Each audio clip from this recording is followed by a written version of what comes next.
Hello friends, आज हम लोग पवन के द्वारा यानी हवा के द्वारा बनाए गए संरचना या उसके द्वारा निर्मित आकृतियों के बारे में अध्ययन करेंगे।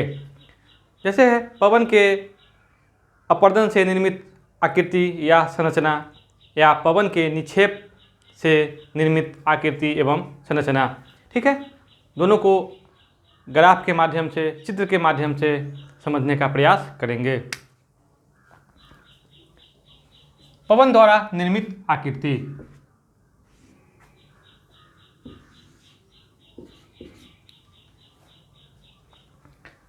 ठीक है, जैसा कि है पवन के अपरदन के द्वारा निर्मित आकृति यानी कि अपरदित आकृतियां। तो पवन के अपरदन द्वारा निम्नलिखित आकृतियों का निर्माण होता है, जिसको हम लोग संरचना के माध्यम से, स्ट्रक्चर के माध्यम से समझने का प्रयास करेंगे और परिभाषा के माध्यम से। ठीक है, पहला है पेडिमेंट तथा पदस्थली। पेडिमेंट तथा पदस्थली नाम से ही साबित हो जाता है, जानकारी मिल जाता है कि पेडिमेंट और पदस्थली का मतलब क्या है। जैसे कि पर्वतों के पदस्थल, पर्वतों के माने नीचे वाले स्थल पे, जिसको पर्वत पद कहते हैं, पर मलबे रहित अथवा मलबे सहित मन ढाल के जो चट्टानी तल बन जाते हैं वो पेडिमेंट कहलाते हैं। मान लीजिए ये पर्वत है, ठीक है, और हवा के द्वारा चट्टान से क्या किया, टूट टूट के यहाँ पर ऐसा बिछ गया है।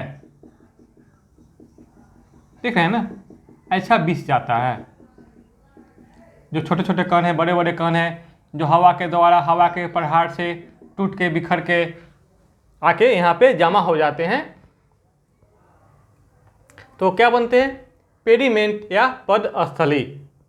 ठीक है, यह पवन के द्वारा निर्मित आकृति है जो मन ढाल की तरह होते हैं। नहीं तो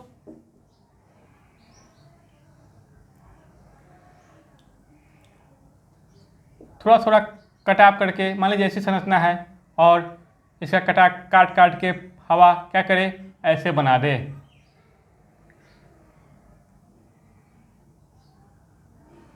क्योंकि हवा भी काटने का काम करती है घर्षण के माध्यम से। ठीक है, तो मन ढाल के जो बन गया, ये कैसा हो गया, पेडिमेंट तथा पदस्थली। अगला है पलाया। पलाया क्या है, यह एक आंतरिक प्रवाह का बेसिन होता है। यही बात है कि जो वायु के द्वारा निर्मित आकृति होती है या पवन के द्वारा निर्मित आकृति, इसका अधिकतर प्रभाव आपको मरुस्थलीय क्षेत्रों में ही मिलता है। तो पलाया जो है ये मरुस्थलीय एक संरचना है, जिसमें आपको मरुस्थल के एक एरिया में एक झील होता है और झील के आसपास कुछ पेड़ पौधे होते हैं। ठीक है, तो जब गर्मी ज़्यादा पड़ती है तो वो झील का जो पानी होता है उड़ जाता है, तो यह पलाया कहलाता है। इसकी संरचना आप लोगों ने समझ गया होगा। जैसे कि एक आंतरिक प्रवाह का बेसिन होता है जिसमें झील होता है और झील के आसपास कुछ पौधे होते हैं। ठीक है, और जब गर्मी ज़्यादा पड़ती है तो झील का पानी ऊपर की ओर उड़ जाता है गर्म से वाष्प बन के, तो एक संरचना बन जाती है, वह कहलाता है पलाया।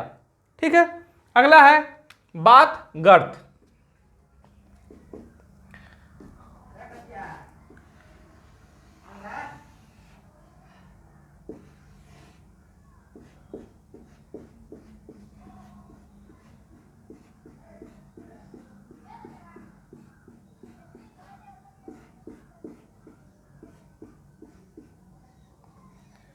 ये रहा बात गर्त। होता क्या है, जब हवा चलती है तो पवन अपने साथ, तेज जो पवन होती है वो अपने साथ बालू को उड़ाकर ले जाती है। देख रहे हैं, तो कौन से बालू को उड़ा कर ले जाएगी, बड़े बड़े बालू के कण नहीं, मिहीन बालू के कण जो हवा में आसानी से उड़ जाए, उस बालू को उठा के ले जाती है। तो एक प्रकार का एक गड्ढा बन जाता है, गर्त बन जाता है, जिसे बात गर्त कहा गया है या बात गर्त कहा जाता है। अगला है मरुकुट्टिम। मरुकुट्टिम। ये भी आपको इसका भी संरचना मरुस्थलीय क्षेत्रों में ही होता है। जैसे कि हवा के अफवाह या पवन के अफवाह से महीन कण हट जाते हैं और जो भूतल पर होते हैं, भूपृष्ठ पर बड़े बड़े कण बच जाते हैं। तो एक अलग प्रकार की संरचना देखने को मिलता है जिसको हम लोग क्या कहते हैं, मरुकुट्टिम।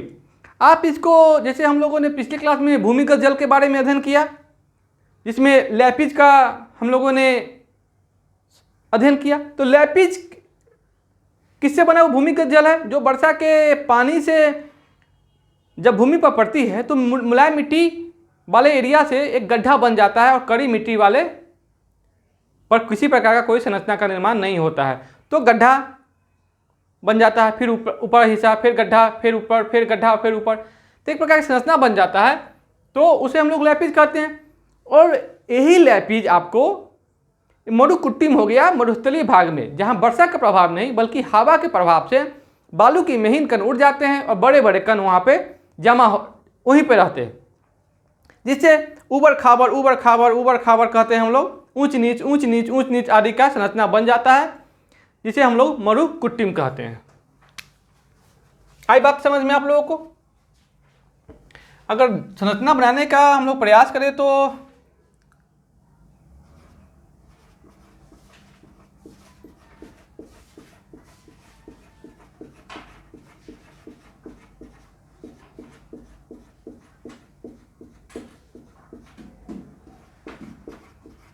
ऐसी संरचना बन जाएगी, क्योंकि जो बालू के महीन कण है वो क्या है, उड़ गए हैं और मोटे मोटे कण वहाँ पर जमा है, माने है ही।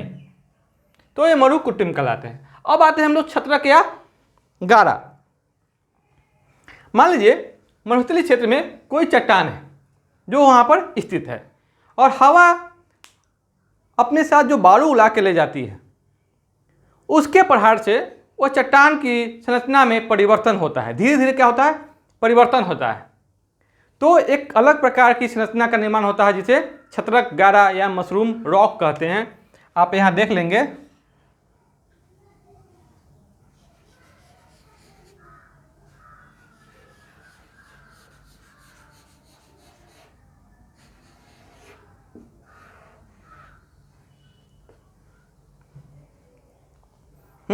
ये हो गया चट्टान है जो जिसको हवा के प्रभाव से पवन के प्रहार से इस चट्टान का जो कुछ हिस्सा है कट के धीरे धीरे घिस घिस के कट जाता है और ये संरचना बन जाती है जिसे हम लोग क्या कहते हैं, छत्रक या गारा, जो यहाँ पर लिखा हुआ है, जो बाद में धीरे धीरे घस घस के क्या हो जाता है, घिस घिस के टूट के वहीं पर इसका अस्तित्व भी समाप्त हो जाता है।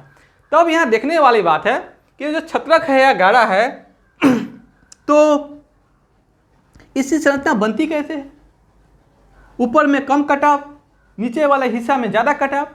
तो होता क्या है, जब पवन अपने साथ बालू के कण को बहा के ले जाती है तो जो मोटा मोटा कण होता है वो नीचे ही रहेगी, क्योंकि नीचे ही उड़ेगी और महीन कण ऊपर उड़ेगी। तो मोटा वाला कण चट्टान पर ज़्यादा घर्षण करेगा और महीन कण कम घर्षण करेगा। तो यही कारण है कि निचले वाले हिस्से में कटाव ज़्यादा होगा और ऊपरी हिस्सा में कटाव कम होगा। धीरे धीरे यह क्या हो जाता है, करते करते इसका अस्तित्व भी समाप्त हो जाता है। ठीक है, ये हो गया छत्रक गारा। एग्जाम में अधिकतर सवाल पूछे गए हैं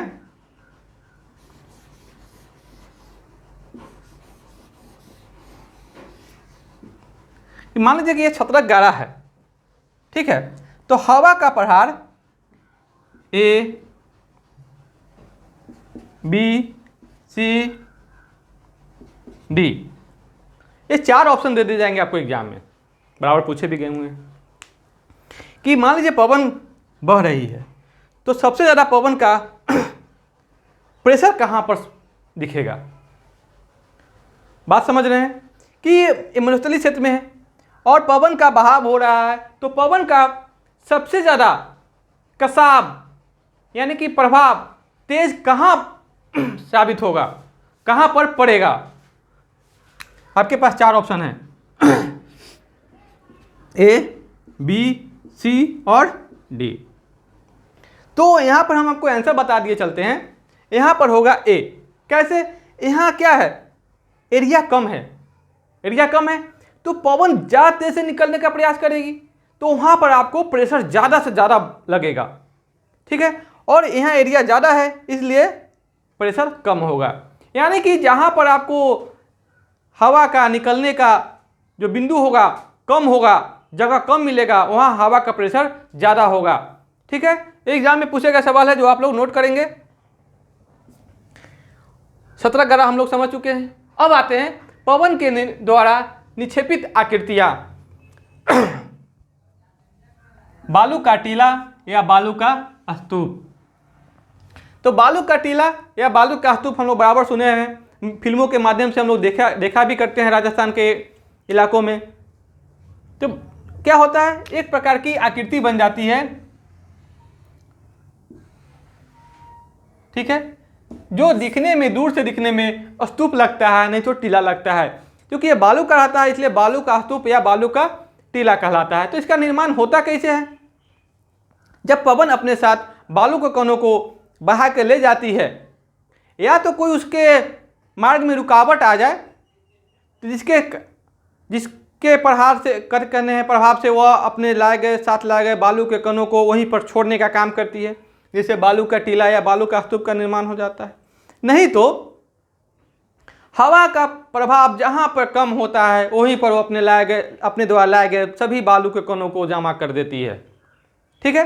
तो इसी प्रकार भी बालू के स्तूप का निर्माण हो जाता है, ठीक है। या तो रुकावट है या हवा का जो प्रेशर है कम हो जाए, तो बालू के टीला या बालू का स्तूप। अगला है बरखान का मैदान। इसमें भी वही वाली बात है, जब एक बरखान जो है एक विशेष आकृति है, और ये भी बालू का टीला ही होता है, लेकिन इसकी आकृति एक विशेष होती है। जैसे अर्धचंद्राकार होता है इसकी आकृति, जिसके दोनों छोरों पर आगे की ओर एक एक सींग निकला होता है। जैसे हम आपको दिखा दिए चलते हैं, मान लीजिए हवा का दिशा ऐसे है, ठीक है। हवा का बहाव किधर है, दाहिने से बाएं से दाहिने की ओर, यानी कि पश्चिम से पूरब की ओर क्या है, हवा का बहाव है पवन का।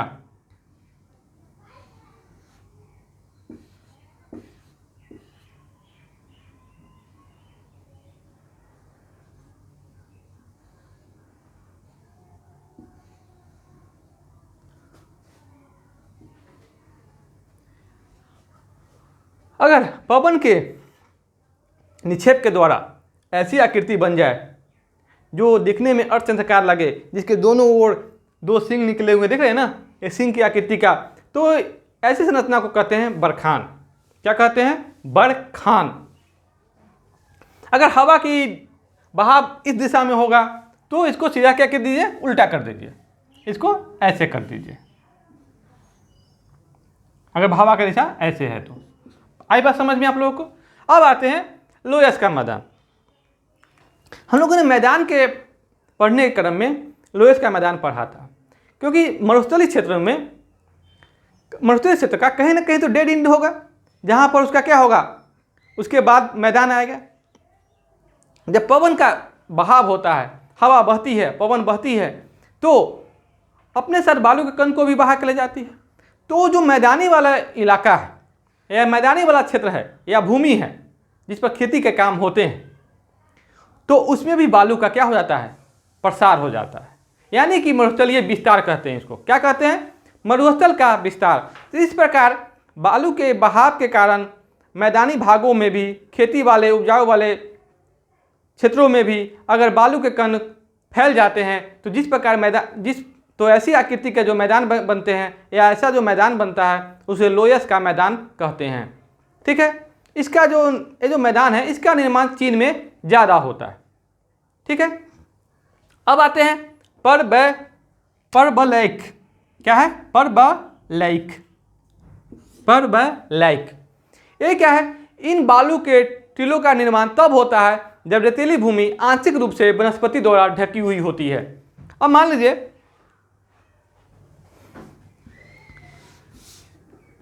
छोटा छोटा क्या है, पौधा है,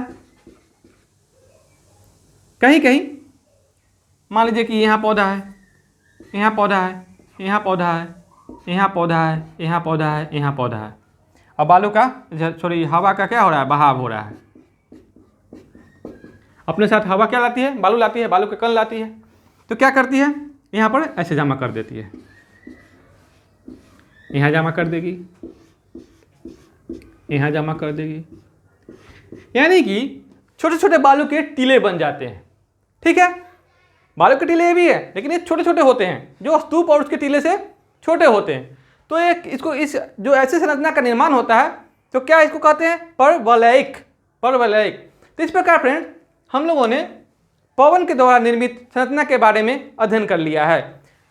आशा करते हैं कि आप लोगों को यह समझ में आया होगा। ठीक है, इसके लिए अगर समझ में आया होगा तो कृपया कर मेरे चैनल को सब्सक्राइब लाइक जरूर कर देंगे।